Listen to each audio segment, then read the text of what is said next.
certain individuals identify with certain things. And a lot of times when we do this, people are thinking automatically race. Well, race is important, obviously, but think outside of race and the ways we identify ourselves. Where you go to church, what social clubs you're involved with. My mother identifies herself by a bingo group that she goes to. She's Catholic and they have bingo. They have a bingo clutch club that she's very close to. And she identifies with that group. You know, they go to movies together and everything. Sometimes it's based on time in terms of age. My mother's going to be 89 years old in September.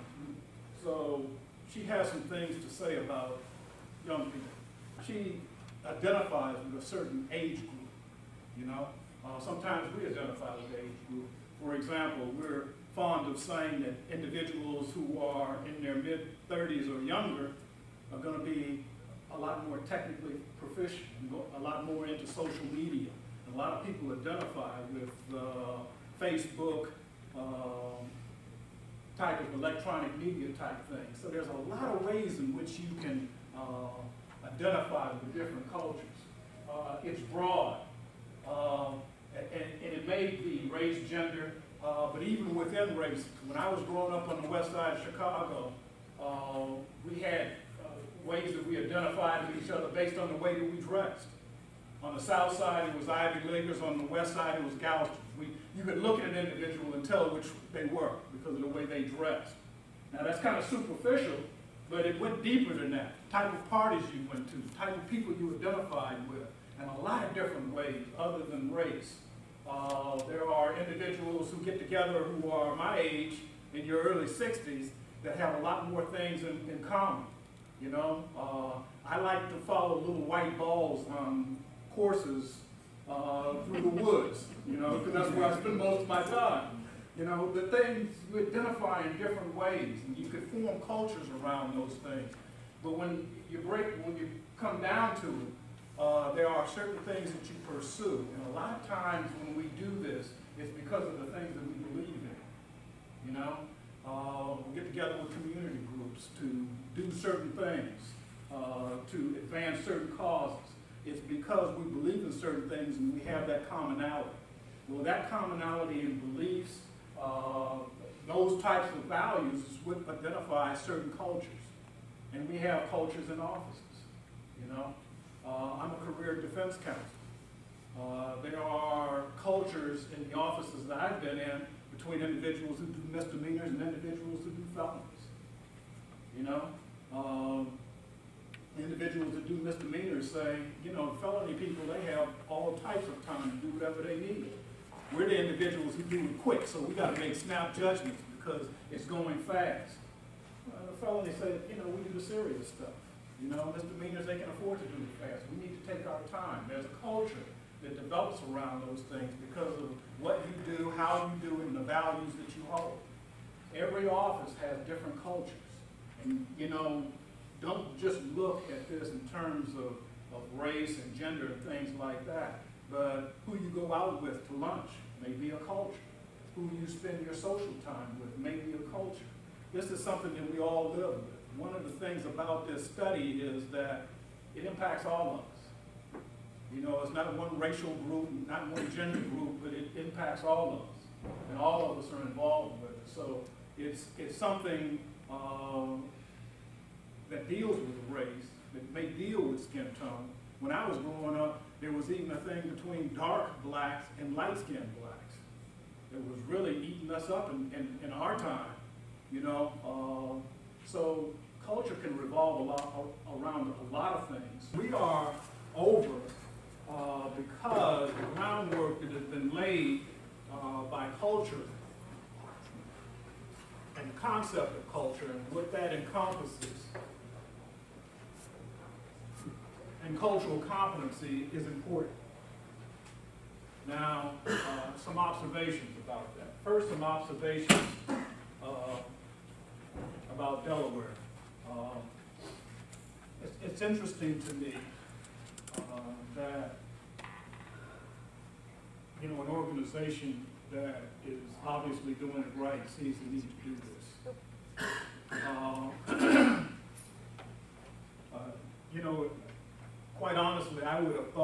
first time we went to a probation office to present this, that actually it would be a probation office that was having a lot of trouble and was sucking swamp water in terms of the decisions they were making. So it's interesting that somebody who's doing it well has a desire to do it better. Because there are some sectors of the criminal justice system who are not taking to the notions of cultural competency and things of that nature. So that's interesting. And it's interesting talking about the program. No, but first, let's talk about probation officers generally, and the reason why a career defense counsel feels that it's important to be here. My experience has been that whether it's problem-solving courts, whether it's improvement of the system, probation has always been the prime mover. Those differences in the system has always been the stakeholder that, quite honestly, has been the gauge for whether we go forward. It is popular in the defense community that in order for us to go forward, we're going to have to shrink the system. If we do that in an intelligent way, probation is going to have to be at the table. So it's not only important the relationship that you have with your offenders, it's also important your relationship that you have with other stakeholders. I've been involved with the APPA for a number of years, was a member while I was public defender's office. And that training prepares individuals to be those types of stakeholders. So it's interesting to be here and to present this to individuals who want to get better at this. Let me say a little bit about this particular concept that I'm about to unpack. When I was a second lieutenant in the Marine Corps, we went to human relations training. Everybody dreaded it. It was race relations. And in essence, they were teaching us that nobody's black, nobody's white, nobody's brown, everybody's green. Everybody dreaded it. Guys that there wasn't a lot of women there, guys that were white always felt like they went into that training with a target on their back, because they were going to be the bad guys. And a lot of the human relations, race sensitivity training that you go to since then, or have gone to since then, white guys come to the training with a target on their back. Many of the individuals that I work with didn't want to go because they said, I'm just going to be made to be the bad guy. I don't need that. The good thing about this training and this concept and unpacking it the way that it needs to be unpacked is that either nobody's the bad guy or we're all the bad guy. Because everybody has an implicit bias. Everybody. And knowing about implicit bias can make you better at dealing with implicit bias. But because it's implicit, there may be things that you're not aware of. Because if it were things that you knew about, it would be explicit. So sometimes it takes an event, sometimes it takes something like this to make you realize that you've got biases you didn't know you had. What are the bases of those biases? Well, that's what unpacking implicit bias in this curriculum is all about. We talked about culture for so long, and the fact that there are so many cultures, and it goes wide and it goes deep, because it starts early on, developing the things that make us identify with other individuals in that culture. But before we get into that, let's deal with the objectives that we'll have. We'll go to the next slide.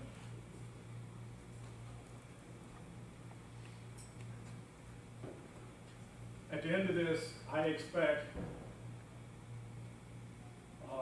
that everyone will be able to describe the concept of implicit bias and know what it means, and social cognition, which is a big part of implicit bias.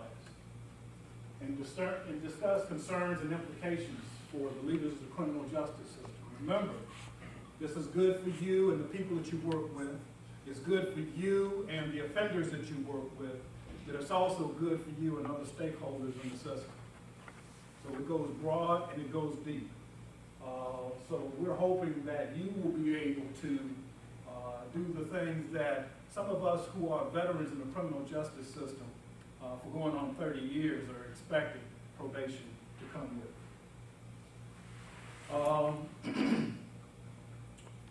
We're going to take a break from the slides for a while, and I'm going to walk you through this, and then we'll go through the slides quickly. And if individuals have questions then, or if you have questions as I go along, if something is not clear, it's very important that you stop me as soon as you have a question. If I can't get back on track, then maybe somebody else needs to be doing this, but I'm hoping that I'll be able to get back on track. But we need to answer those questions as soon as you have them. Implicit bias starts with what we will call schemas, because that's what they are called. Schemas is a human behavior that's developed early on. In the time that we're infants, we're exposed to certain things, to certain people, to certain environments that start to form what we're comfortable with. You notice that there are some babies that readily go to other people and some babies that don't. Well, a lot of that has to do with how those children are reared and what they're exposed to. And they start developing things that are good and bad based on what their parents give them and how their parents nurture them. Okay, so we go from the infant stage and they start to walk and they start to experience things. And they get a key from their parents and their surroundings, what things are good, what things are bad, what things are favorable, what things they like, but more importantly, what things their parents like, what gets approval from their parents. And they can tell from their parents and their surroundings and their environment what things are favorable and what things are not. So even at an early age, babies start to categorize things in terms of what's favorable and what's not, what's acceptable and what's not, what's good and what's bad. The same thing about people. Based on where a child is nurtured, they may only have contact with a certain race of people. Then they're going to be comfortable with that race of people. And they may be less comfortable with another race of people. So if an individual is grown up, like my roommate at the Naval Academy,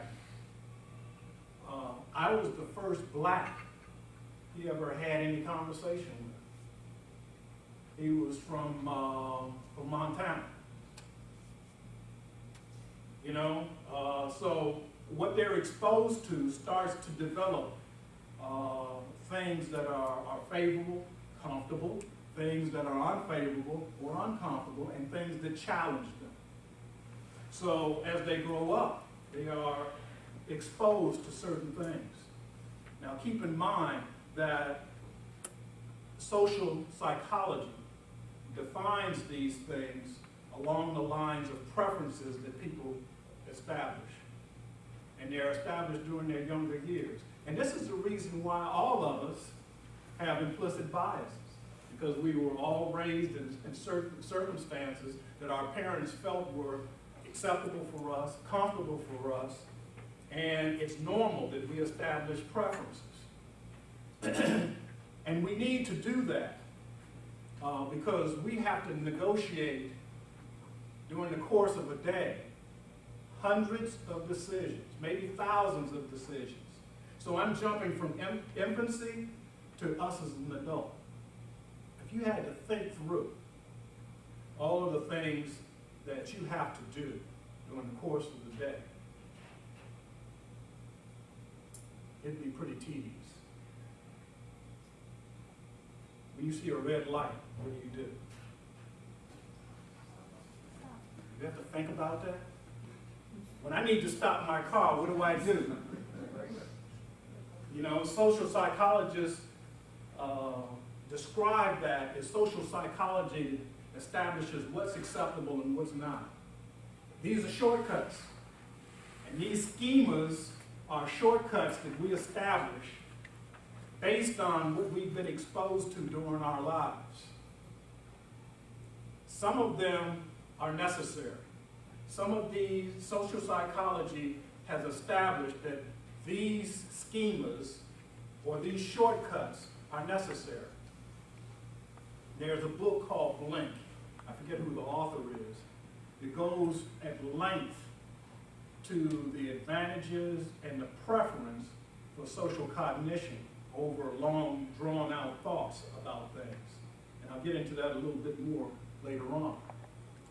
So these schemas develop a body of practice for all of us, where we start to rely on these shortcuts, schemas, based on things that may have started when we were babies, little children. A lot of these shortcuts are good. It develops into social cognition, where we start to establish a body and a practice of things that we do unconsciously. Because this is social cognition, and this is implicit, which means that a lot of these things we don't even think about. When I have to stop my car, I don't think about hitting the brakes. There are certain things, when I'm hungry, I don't have to think about getting something to eat. If I pass by a water fountain and I'm thirsty, I don't have to really think about stopping to get a drink of water. There are certain things that we do that we can't think through. It's good. Now, here's a water fountain or a bottle of water. Should I take a drink of this? I'm thirsty. Should I take a drink of this? No, I'm thirsty. I see water. I'm going to grab the water and drink. The red light is the best example. There are a lot of red lights in our lives that we don't have time to think about whether or not we need to react to that. Hitting the brake when we need to hit the brake could mean the difference between life and death. A lot of the social cognition that we go through, a lot of the schemas that have developed to make up that social cognition are necessary, are good. But part of those schemas have to do with preferences for people. And part of our practice that develops is a social cognition and preferences in terms of stereotypes and attitudes for people. An example, black men are aggressive.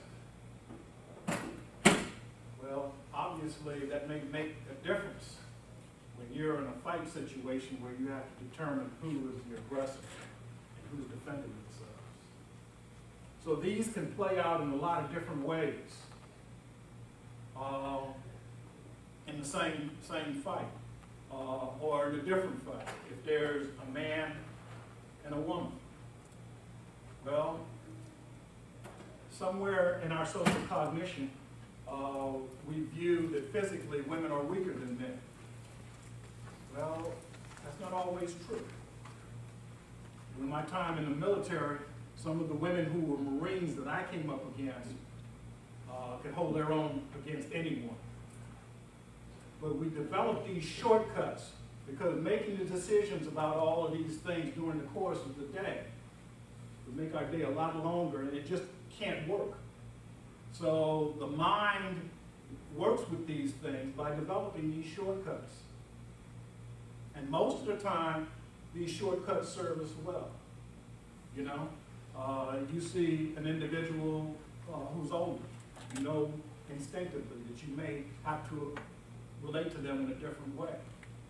You see someone who's younger, you react to them in a different way. A lot of times that serves you well, but sometimes it doesn't serve you so well.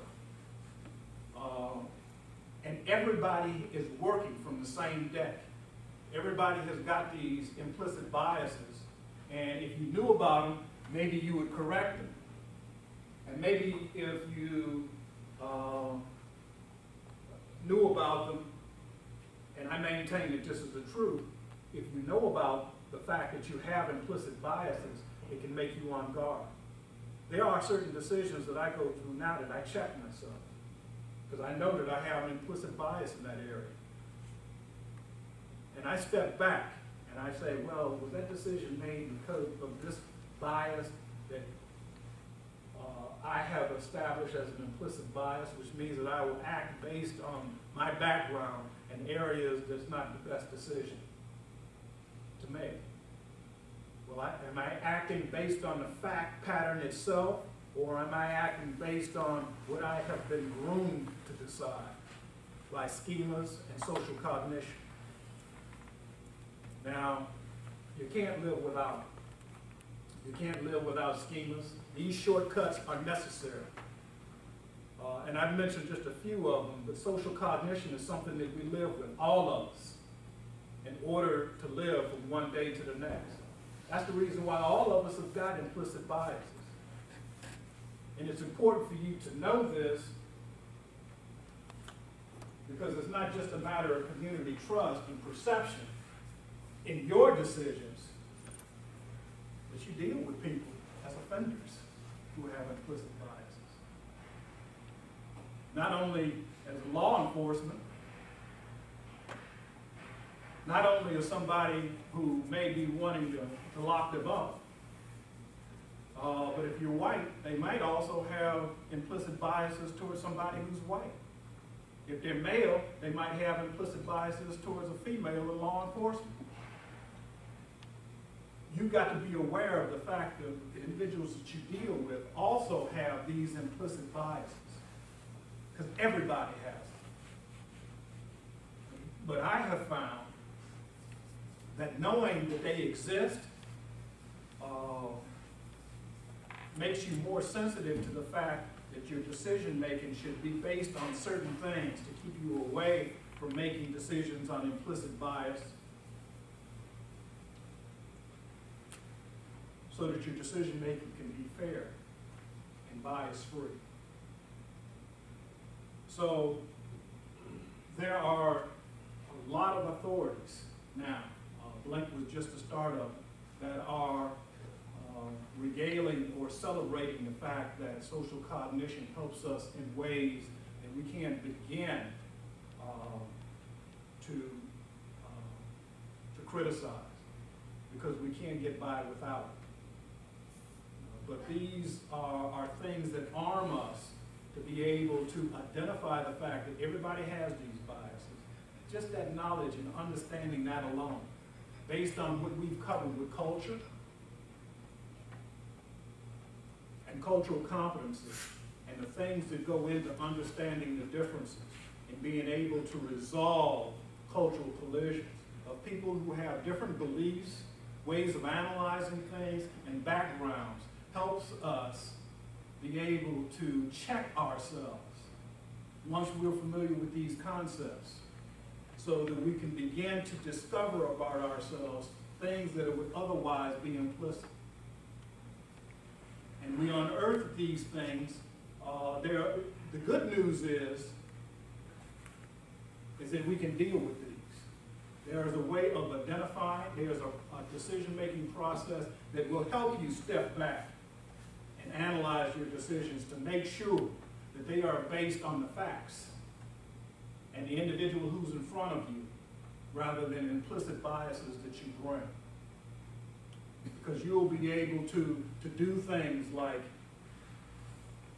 getting other things off your mind, so that you're clear to make a decision unaltered or unaffected by the many things that we have. Clearing your mind to make sure that this is going to be your focus, and you unclutter your mind so that you can make a decision about this. And you make sure that there is some type of guideline that you use, a checklist, whatever you want to call it, some type of guideline that guides your decision-making process, whether it's best practices, whether it's evidence-based practices, whether it's your experience and the right way to do things, that you do it based on those things, rather than the race, the gender, or the orientation of the individual who sits in front of them. And I'm telling you, just knowing that this exists, knowing that this is the bias that everybody has to deal with, expands your horizon to the point that you can deal with it. And your implicit biases will become more explicit. And other individuals may not ever know that you're going through that checking process, but you'll be checking yourself to make sure that when you make a decision on whether or not this individual needs to go into certain types of services or needs to be violated, that you're making that decision based on the facts that are before you, the practices involved, rather than the implicit biases that you bring to the situation. And it's important for you to be able to relate to other individuals in that realm, because you're leaders. And the way you make decisions and how you not necessarily justify those decisions, but how you teach people how to make decisions speaks a lot of whether or not these biases are going to enter in. And I would say that knowing about implicit biases and what we bring, the fact that everybody has them, the fact that they are based on things that we cannot control because they were inlaid in us from the time that we were infants.